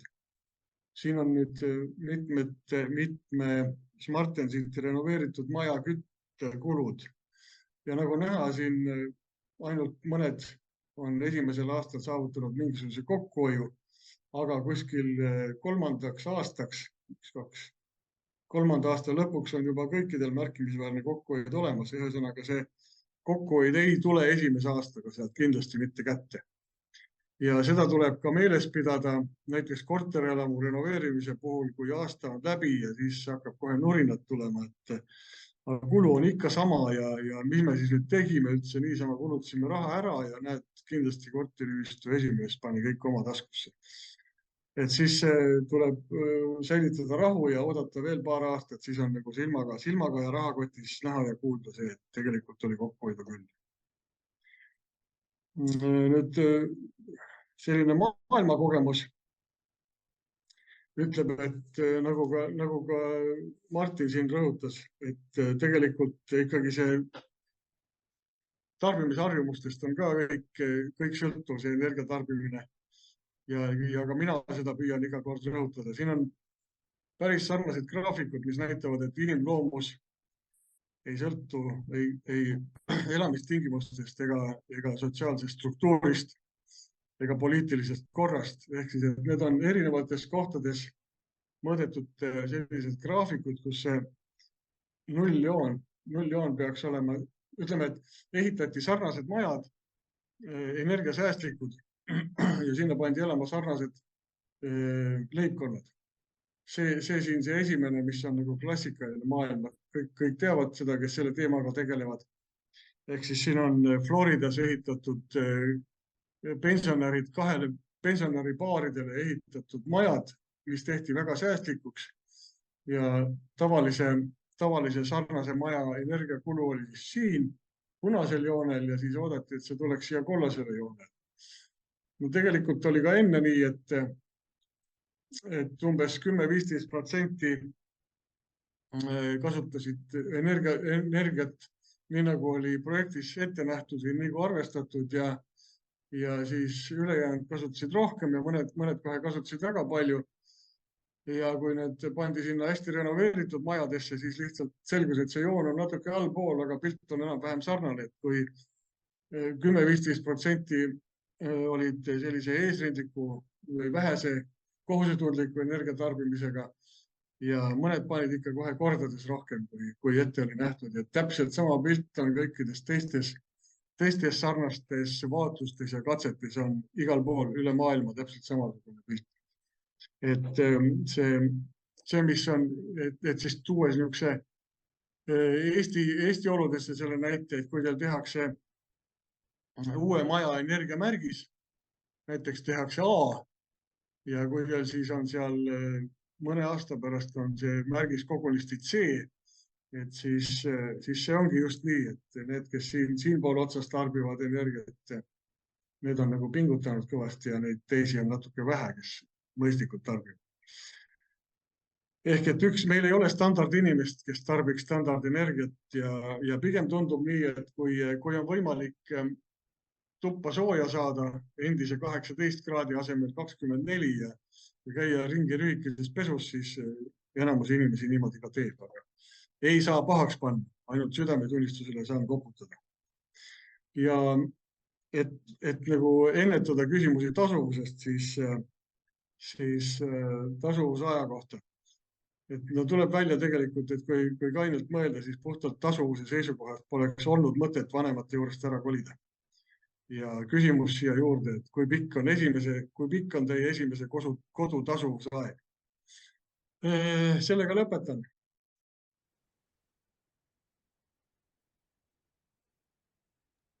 Nii, jälle taas kord tere. Püüan siis natukene lahti seletada KredExi taotlusvooru tingimusi või õigemini KredExist siis raha taotlemise tingimusi, mis selleks vaja on ja mis tingimustel selle kätte saab. Teatavasti on seda meil olnud üle 10 aasta juba KredExi toetusi korterelamute registreerimiseks. Nüüd mõned aastad on olnud vahepeal ka tegelikult lisaks ka eramajade toetused, aga vaatame siis, mis meil on. Ehk etteruttavalt tuleb, mitte etteruttavalt, tegelikult tuleb alustuseks öelda ja sellega võiksime täna muidugi ka ühtpidi lõpetada, aga õnneks või kahjuks pole see nii, et uued tingimused ja uus taotlusvoor pole veel teada.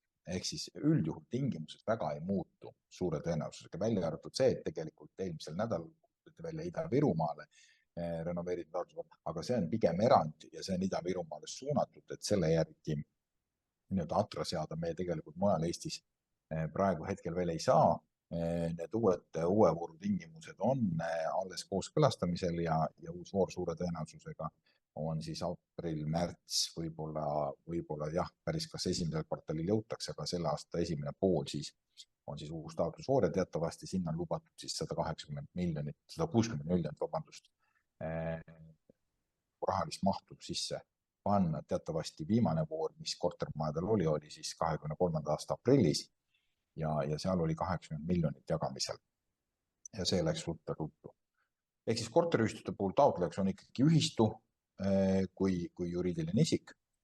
Korterelamu peaks olema enne 2000. aastat kasutusele võetud ja siis 80% omadusest füüsikute isikute omandis. Ehk siis tingimused on samad. Ma tegelikult räägin sellest viimasest taotlusvoorust. Juhul, kui teil on küsimusi, siis küsige juurde, aga tõepoolest uued ei ole ja üldjuhul need tegelikult suure tõenäosusega ei muutu, aga ma ei julge pead anda. Nii et ikkagi lähtume sellest, mis meil teada on. Ehk et tervikliku renoveerimise puhul on siis toetusmäärad nii, et 30% oli Tallinn-Tartu, 40% nendega piirnevad ja natukene sellise kõrgema kinnisvara hinnaga piirkonnad ja siis 50% ülejäänud Eesti, välja arvatud siis Ida-Viru, kus ma siis ütlesin, et see uus taotlusvoor Ida-Virumaal, mis täna eelmisel nädalal avati on, seal annab kuni 70% tegelikult toetust Ida-Virumaa hoonetele, korterelamutele. Ja toetuse osakaal siis mujal Eestis 50% ja täiendavalt siis 50%-ga toetatakse ka ehitusprojekt, tehnilise konsultandi ja omaniku järelevalve teenuse osutamist. Maksimaalne summa on ära kaotatud, ehk maksimaalset summat ei ole, see tähendab seda, et arvestades ehitushindasid, kui varem oli mingisugune summa lagi ja suured majad ei saanud tulla, siis täna on tegelikult see ühtpidi võimalik. Kõik tehnilised tingimused peaksid olema täidetud, ehk siis saavutatakse üldiselt C-klass ja täisrenoveerimise korral, siis see täisrenoveerimine vähemalt tähendab seda, et me tegeleme hoone karbi soojustamisega, ventilatsiooni ja küttesüsteemiga. Muud asjad on soovituslikud või siis ka vabalt valitavad. Muidugi peab mainima ka seda, et kui miski asi on korda tehtud, siis seda ümber tegema ei pea, kui selleks ei ole tehnilist vajadust või energiatõhususlikku vajadust, ehk siis kui see annab C-klassi välja, siis seda ümber tegema ei pea. 10% madalam toetusmäär, ehk siis sellest 50, 30 või siis 40 on siis, kui aknaid ei tõsteta või siis ventilatsiooniga ei panna sooja tagastust, siis on võimalik, siis on kohustus saavutada energiatõhususarv D ja siis on ka 10% madalam toetuse määr, vähemalt see oli eelmisel korral nii. Terviklik renoveerimine, nagu mainisin, annab tegelikult päris suure efekti ja seda on mõistlik teha ja nagu Kalle ka mitu korda mainis, tegelikult kõik korraga tehes on odavam ja täna tehes on odavam, kui seda on homme tehes või siis jupiti või tasapisi samm-sammult minna ja renoveerida. Et teostatavad tööd peaksid olema siis välisseinte soojustamine, akende vahetus sealhulgas, eks ju, ja muud avatäited ka, katusevahetus ja katuslae või siis ka pööningu soojustamine, küttesüsteemi paigaldus, ventilatsioon. Päiksepaneelid on lubatud ja lähevad samamoodi toetuse alla. Energiaklassi D puhul siis, nagu ma mainisin, eks, et on ventilatsioon võib olla soojustagastustega või paigaldatakse siis sellised värske õhuklapid sisuliselt peale ja siis soojust tagasi ei võeta. Ja 10% kõrgem, aga mitte üle 50 oli eelmine kord, ehk siis nendes piirkondades, kus 50% oli maksimaalne toetusmäär, sinna see ka jäi. On tegemist juhul, kui on väiksem kui 18 korterika elamu või kuni 18 korterika elamu, sellisel juhul see 10% kõrgem, ehk siis 30 ja 40 piirkonnas siis pluss 10% toetust ja protsendipunkti toetust ja kui on muinsuskaitsel olev hoone, siis siis ka sai küsida rohkem või kui on tehaseline renoveerimine. Tehaselise renoveerimise puhul oli siis toetusmäär 50% igal juhul, mitte 10% kõrgem, aga siis juba täitsa 50% ükskõik kus piirkonnas. Ehk siis teatavasti seda tehaselist või tehases eeltoodetud fassaadipaneelidega hoonete rekonstrueerimist meil pilootkorras viiakse läbi siis 18 elamus üle Eesti siis erinevates kohtades, eelkõige siis Tallinn, Tartu, mõned on mujal ka. Uuendused, mis eelmise korraga tulid, olid jahutussüsteemi lubatakse, ehk siis see on ka toetatav tegevus. Elektriauto laadimistaristu ja soojussõlme välisele elektritoitele ümberlülitus, kusjuures see valmidus peab olema tagatud, see on kohustuslik, aga laadimistaristu ise ja elektritoite tagamine või selle täiendava toitu tagamine põhimõtteliselt ei olnud kohustuslik, aga selle valmidus on kohustuslik. Automaatika erineb, tuleohutuse reeglite muidugi järgimine igal juhul. Siis invatõstuki paigaldamine ja lifti ehitamine ka on lubatud. Eraldi oli lubatud kaugküttevõrguga liitumine, kusjuures ka tegelikult KredEx toetas ka ainult eraldi kaugküttega liitumist, et ka see oli, vanasti oli sellised liitumised üldjuhul KIK-i alla, aga need läksid viimases voorus ka KredExi alla. Ja siis prügimaja või rattaparkla ehitamine oli ka lubatud, ehk siis oli ka selle täiendava või mitte täiendava siis toetuse määra all. Ehk siis täiendavaid tegevusi, mis varasemalt olid, ei olnud loetelus, siis tulid juurde. Ja üksikult toetatav tegevuse, nagu mainis, on kaugküttevõrguga ja siis ahiküttelt üleminek siis lokaalse küttesüsteemile, mis on taastuv. Nii, nagu Kalle ka mainis, et KredEx ütles, et siis ei ole meie toetust vaja, siis kui on laiendamisega seotud tööd, välja arvatud, kui on vaja lift või rõdu. Et ka rõdude juurde ehitamine tegelikult on toetatav või oli toetatav ja suure tõenäosusega jääb. Et just mahtude juurde ehitamine ei olnud KredExi poolt toetatav, kui need olid eluruumide mahud, kui need on abiruumide rattaparkla jäätmemaja või siis ka liftiga seotud, siis loomulikult oli see toetatud. Tehnilised tingimused, võib-olla nendega nii palju ei hakkakski teid piinama, need on üldjuhul samad olnud juba päris pikki aastaid ja need on niiviisi, et üksikult kokku peaksid andma C-klassi, aga teatud elemendid ei tohi olla kehvema soojus, kas siis juhtivusega, soojustakistusega või siis efektiivsusega, et siin on erinevatel süsteemidel ka teatud efektiivsuse nõuded olemas. Radiaatoritel kindlasti peab olema reguleerimine, tasakaalustamine nõutud, eks ju, ja loomulikult siis ventilatsioon ja kui on tegemist põlemiskambritega, siis täiendav õhk tuleb tagada ka põlemiseks, et teatavasti, kui me kasutame küttekoldeid, siis see vajab ka, põlemine vajab õhku, siis täiendav õhk tuleks tagada eraldi. Aga see on juba rohkem jällegi teema projekteerijatele. Ventilatsiooni puhul müratase 25 detsibelli, see on ka varasemalt olnud, õhuvoolu hulgad on jäänud samaks ja jäävad, et siuke rusikareegli õhuvahetuskorda 0,5 korda tunnis, ehk siis 2 tunniga kogu ruum, erinevates ruumides erinevad ja see tuleb, eks ju, see võib olla mitte tagatud 20% korteriks, 80% korteriks tuleb igal juhul tagada need, aga seal võivad olla teatud erandid, maja võib-olla sellisest spetsiifikast või siis ka geomeetriast lähtuvad.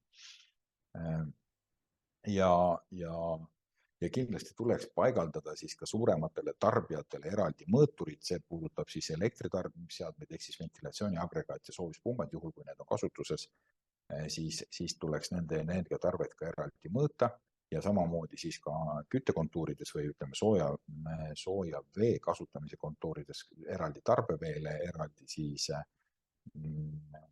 küttele ja ventilatsiooni eel- või järelsoojendusele peaks ka olema siis eraldi mõõtur peal, kus on seda tehniliselt võimalik paigaldada, ehk siis kõik need 3 kulukoht oleksid vähemalt kiiresti kas siis oleksid mõõdetud või siis kiiresti arvutatavad. Siin on slaididel, mis teile pannakse, on ka mõned näited olemas, nendele ma täna ei peatu. teatud tehnilised tingimused kasutegurite osas, nagu mainisid, on ka olemas. Energiamärgisel tõhus kaugküte on ka eraldi arvestatud ja kusjuures energiatõhususe miinimumnõuded iseenesest ajas ka natukene muutuvad. 2024 on see, kus energiatõhususe miinimumnõuded muutuvad, ehk siis üle iga 5 aasta nad vaadatakse ka miinimumnõuded meil Eestis läbi. See on selline sisse kirjutatud reegel ja siis sel aastal on oodata siis energiatõhususe miinimumnõude muutumist. Kuuldavasti on, et A-klassi piirmäärda natukene tõstetakse, ehk siis A-klass on 5 ühikut soodsam saavutada või lihtsam saavutada. C-klass suure tõenäosusega jääb samaks ja siis on seal teatud soojatagastuse nõuded olid seal 80 peal, tegelikult langetatakse vist 50 või 70, vabandust, 70, aga eks näis, kui need on kinnitatud, et praegu on energiatõhuse soojavee arvestus läheb, ehk see metoodika tegelikult, kuidas need energiamärgiseid arvutatakse, see on ka tegelikult ümbervaatamisel ja kohe ka kinnitamisel.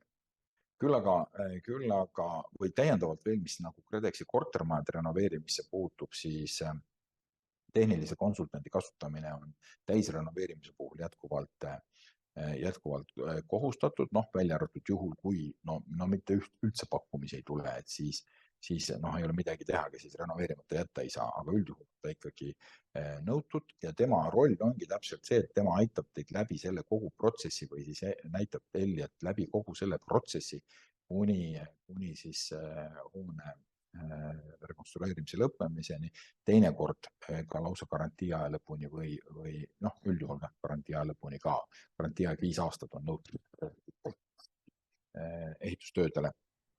Ja tehniline konsultant on siis see, kes aitab panna kokku lähteülesande, selgitab seda protseduuri, vastutab ka selle dokumentatsiooni ja vastavate mõõdistuste siis olemasolu eest, et need oleks teostatud ja need oleks dokumenteeritud ja need dokumendid oleksid olemas köidetud ja pärast tööd siis antakse siis ühistule üle või tegelikult nad ongi ühistu juures, aga tehniline konsultant lihtsalt hoiab selle silma peal.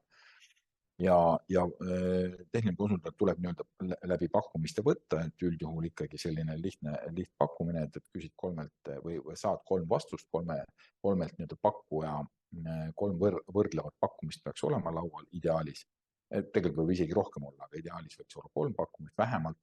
Ja kui nüüd on piirkonnad, kus ei ole, siis on loomulikult natukene tülikam see protsess läbi viia, aga pakkumisi võib ikkagi ja peab ikkagi võtma vähemalt vaeva sellega nägema, et pakkumisi tuleb võtta ja siis valida endale sobivaim. Ehk siis tegelikult selle pakkumiste mõte ongi see, et sa saad võrdlevaid pakkumisi, sa saad võrrelda ja leida endale soodsama. Ja kuidas seda hanget läbi viia või seda pakkumiskonkurssi, siis vastavad dokumendid on KredExi lehel kõik ja põhjad olemas ja ka juhendmaterjal tegelikult olemas, et see on tehtud lihtsaks ja nagu ma mainisin, tehniline konsultant on siis toetatav ka 50%-ga kuludest. Tehnilise konsultandi ülesanded on siis erinevad siin ära loetletud, et algab siis projekteerimistööde koordineerimisest kuni siis lõpetades garantii ülevaatus välja. Siit võib teatud asju välja jätta, ei pea kõike tellima, küll aga on kohustuslik just see kõik, mis puudutab projekteerimise ettevalmistusse, projekteerimise läbiviimisse, ehitustööde hankimisse ja läbiviimisse, et need asjad on nagu kohustuslikud tehnilist konsultanti pakkuda. Garantiiaeg ja seal erinevad muud nüansid on siis kokkuleppel ja seda tuleb siis ka hankeprotseduuris või siis hankimise protsessis tegelikult määrata, et see lähteülesanne tehnilise konsultanti hankimiseks peaks olema siis vastav, et seal tuleks selgelt välja loetletud, mida soovitakse saada ja vastavalt sellele saadakse siis ka pakkumus. Ja sealt saab siis ka välja valida selle õige mehe või naise, kes siis seda põhimõtteliselt teostaks. Taotlemine käib e-keskkonna kaudu, KredExis on loodud eraldi e-keskkond, kuhu saab siis KredExi taotluse esitada. Selleks, et taotlust esitada, üldjuhul peab olema projekt põhiprojekti staadiumis olemas ja siis vastav ehitustööde maksumus. Ehk siis sellega varustatult ja loomulikult kõik muud asjad, kuidas hanked on korraldatud, kuidas projekteerimise hankimine on korraldatud, kuidas tehnilised konsultandid, kõik need dokumendid peaksid olema käeulatuses ja siis, kui antakse start, eelmine kord anti hommikul auk avanes või siis see taotlusvoor avanes kella 8 ajal ja 80 miljonit oli siis pärastlõunaks otsas. Loodetavasti 160 miljoniga nii ei juhtu. Protsess ise ei ole väga keeruline, seal on valmis ankeedid, kuidas sa hakkad järjest täitma, aga sul on teatud dokumendid vaja üles laadida ja sellepärast peaksid olema dokumendid valmistatud. Ja tehniline konsultant on siis see inimene, kes oskab nagu need dokumendid ka ette valmistada või õigemini siis üle vaadata, et need oleksid olemas, juhul kui me lähme nüüd siis seda taotlema selle e-keskkonna kaudu. Siin on natukene ära seletatud, kuidas sinna pääseb ja kuidas siis ka siis taotlemise protsess käib, aga mingil hetkel siis kas seal taotlemise protsessis on siis selline nupp, et esita, siis tuleb ära esitada. Aega võtab see kõige kiirem vist, kui ma ei eksi, oli mingi 40-45 minutiga, kõige pikemalt läks paar tundi. Et keskmiselt ma ise tegin ka mõned taotlused ja keskmiselt ta läheb siuke tunnikene natuke peale, sõltub sellest, kui palju on vaja suhelda korteriühistu juhatusega, sellega allkirjastama peab siis juhatus või kui on volitus, siis ka tehniline konsultant, aga üldjuhul ikkagi viimase nupu vajutab, eks ju, vastav allkirjaõiguslik isik. Tehniline konsultant lihtsalt teeb selle eeltöö ära kõik. Siis on ära toodud kogu see protsess, võib-olla olulisem on see, et riigihangete registris tuleb ehitustööde hange korraldada. See ei tähenda, et korraldatakse riigihange kui selline, vaid kasutatakse riigihangete registris ja seal tehakse siis tellija-ost. Eks selline termin on välja töötatud, et see ei ole otseselt riigihange, kuna korteriühistu ei ole riigihange kohuslane, küll aga kasutatakse seda keskkonda selleks, et tagada hanke läbiviimine võimalikult läbipaistvalt ja võimalikult lihtsalt ja ka pakkumiste esitamine ja hilisem kontrollimine ka.